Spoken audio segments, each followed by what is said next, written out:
Bonjour chers abonnés, ça fait plaisir de vous retrouver pour un autre numéro concernant la présentation du peuple Diola depuis ses origines nilotiques dans l'Égypte pharaonique jusqu'à la Casamance d'aujourd'hui. La fois dernière, nous avions discuté du Saint-Esprit, combien il était le compagnon privilégié des anciens Égyptiens.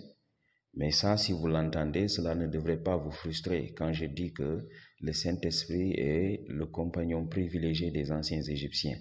Vous savez, la Bible a été falsifiée, c'est pourquoi on vous parle d'Israël. Israël. Déjà dans la Bible, on vous parle d'Israël pour un peuple qui n'avait pas encore vu le jour, qui n'avait pas encore trouvé ses terres, qui n'avait pas encore commencé à exister. Donc, l'homme blanc, il n'est pas intelligent. Il n'est pas intelligent. Quand on vous dit que le Saint-Esprit, c'est le compagnon privilégié des anciens Égyptiens, donc vous devez comprendre aussi par là que l'Égypte pharaonique, l'ancienne Égypte des pharaons, était un État messianique. Voilà, donc le régime politique de l'Égypte à l'époque, c'était le messianisme. Voilà, donc d'ailleurs, l'Égypte pharaonique sera le seul et unique État messianique dans l'histoire de l'humanité. Voilà, donc l'État messianique. Voilà, donc le régime messianisme, le messianisme, je veux dire, après les Occidentaux, c'est-à-dire les locodermes, vont tenter de le reproduire dans d'autres États, mais ça n'a jamais été un succès. Ça n'a jamais été un succès. Voilà, donc l'Égypte a été dirigée par ce que l'on appelle des messies. Voilà. Donc vous allez vous poser la question, pourquoi est-ce qu'on va dire que ça a été dirigé par des messies? Vous savez, quand une personne veut qu'on le trompe, même quand vous lui dites que le soleil est bleu ou le soleil est, je ne sais pas moi, de couleur verte, il y croira. Voilà, c'est ce qui vous arrive à la plupart d'entre nous. Parce que quand on vous dit que le pharaon s'appelle le pharaon et que nous tous nous y croyons, c'est parce que tout simplement, quelque part, nous n'avons pas prévu. C'est vrai que l'homme blanc utilise la force hypnotique de Satan pour hypnotiser le monde entier et l'amener à croire à ce qu'il dit. Mais il faut savoir que face à certaines bêtises, parfois, on se pose même la question s'il n'y a pas la pleine volonté de ceux qui se font tromper. Parce que il faut savoir que tous les souverains dans l'histoire de l'humanité, dans l'histoire du monde, tous les souverains, même les petits souverains, ont toujours eu plusieurs titres. Même notre petit président là, le président Diomaye, il a plusieurs titres. On vous dira qu'il est le président de la République. On vous dira qu'il est le chef suprême des armées. On vous dira qu'il est le gardien de la Constitution. Il a plusieurs titres. Mais vous, on vous rapporte l'histoire. On vous dit que le pharaon n'a qu'un seul titre, celui de pharaon. Et puis voilà, vous vous avalez comme des silures là-bas. Voilà. Donc vous n'essayez même pas de prendre des mesures, d'essayer d'être prudent face à la supercherie, à la tromperie des Blancs. Non, vous avalez. Même dans le Coran, on ne retrouve qu'un seul titre, pharaon. Voilà. Vous ne voulez même pas qu'on vous dise autre chose. Hein. Voilà. Quand un noir parle, vous ne le croyez pas. Mais quand le blanc dit quelque chose, aussi faux que cela puisse être, vous y croyez parce que c'est un blanc qui parle. Il faut que l'on se revoie chacun. Moi, je me suis revu. Hein, je me suis revu pour m'assurer vraiment que je ne me laisse pas emporter. Je ne suis pas anesthésié par les blancs. C'est pourquoi aujourd'hui, je remets en cause tout. Et j'ai trouvé énormément de choses. Mais si chacun d'entre vous, vous ne faites pas ce travail de remise en cause, c'est que quelque part, vous n'êtes pas sur le droit chemin. Et comme on l'a dit, beaucoup finiront en enfer parce que tout simplement, ils ne se remettent pas en cause. Il faut savoir que le pharaon, il avait plusieurs titres. Le titre aujourd'hui que l'on attribue au pape, c'était le titre du pharaon. Les anciens Égyptiens parlaient de Ampao. Le pharaon devait nécessairement être une personne majeure qui a fini pratiquement toutes les étapes de la vie, qui a fondé une famille, qui est un père, donc on l'appelait Ampao. Ce sont les Grecs qui, par malprononciation, vont l'amener jusqu'à papa. Parce que le Diola, jusqu'à l'heure où je vous parle, il peut dire Ampao, il peut dire Apao. Les Grecs vont parler de papa ou je ne sais pas, pape, quelque chose comme ça, qui a donné le titre de le pape que vous voyez là.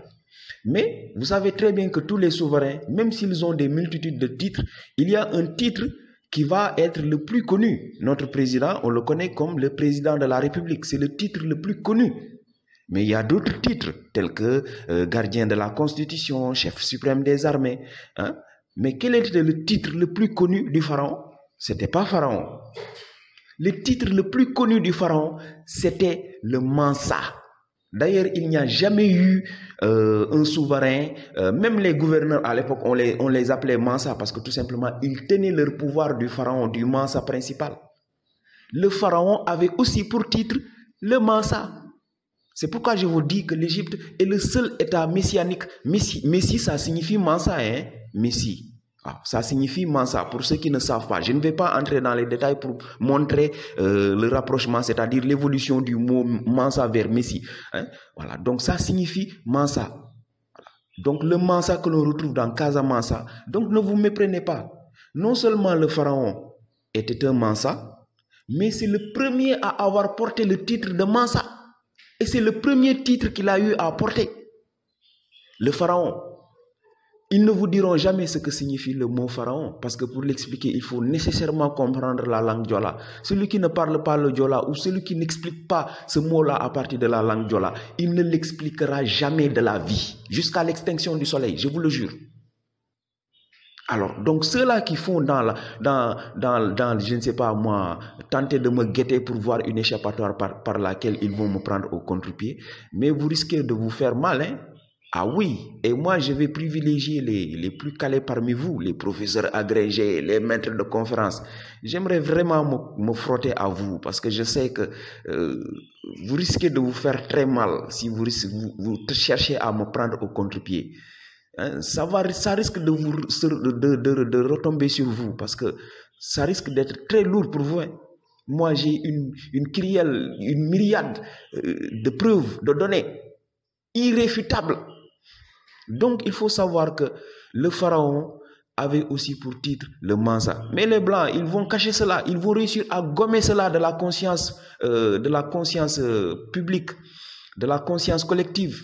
Aujourd'hui, qui parmi nous a mémoire du fait que le pharaon avait pour titre Mansa? C'est le premier titre que le pharaon a eu à porter, avant même que le mot pharaon n'apparaisse, avant même que le mot papa ou Ampao apparaisse. Apao. Hein? Allez-y en Casamance. Combien de jeunes portent le nom de Apa?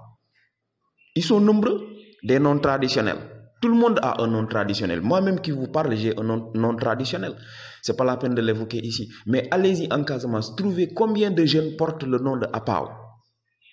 Il y en a beaucoup.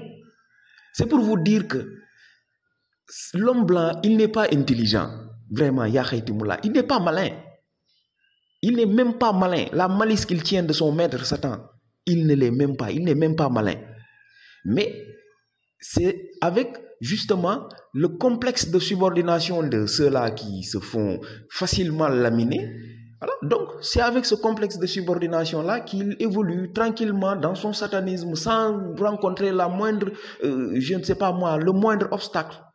Vous lui facilitez la tâche. Il se met à mentir et facilement vous lui facilitez la tâche. Bon, et ceux-là qui sont de taille à le contrer, il a réussi à les museler et à les contraindre au silence. C'est le cas de Théophile Obenga. Je ne crois pas qu'un jour Théophile Obenga parlera des Diola. Et je vous exhorte à ne même pas l'inciter. J'ai vu une vidéo de lui qui est sortie il n'y a pas très longtemps. Certainement, on a voulu le contraindre à parler des Diola. Si vous le contraignez à parler des Diola et des Casamançais, ça veut dire tout simplement que ces jours sont comptés. Ça, je vous conseille de ne même pas l'essayer.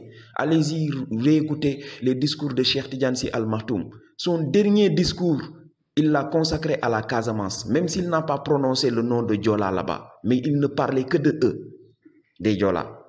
Donc, si vous voulez contraindre le professeur Théophile Obenga à parler des Diola, il faudra maintenant lui mettre le compte à rebours. Parce que s'il le fait, je ne suis pas sûr qu'il vivra plus longtemps encore. Moi, je lui souhaite de vivre très longtemps. Voilà. Donc, il a les mains liées. Il faut comprendre cela. Les Africains doivent être très éveillés et ne pas mettre la vie de nos prophètes, de nos hommes de sagesse en péril. Voilà ce que je vous conseille. Je reviens pour la suite.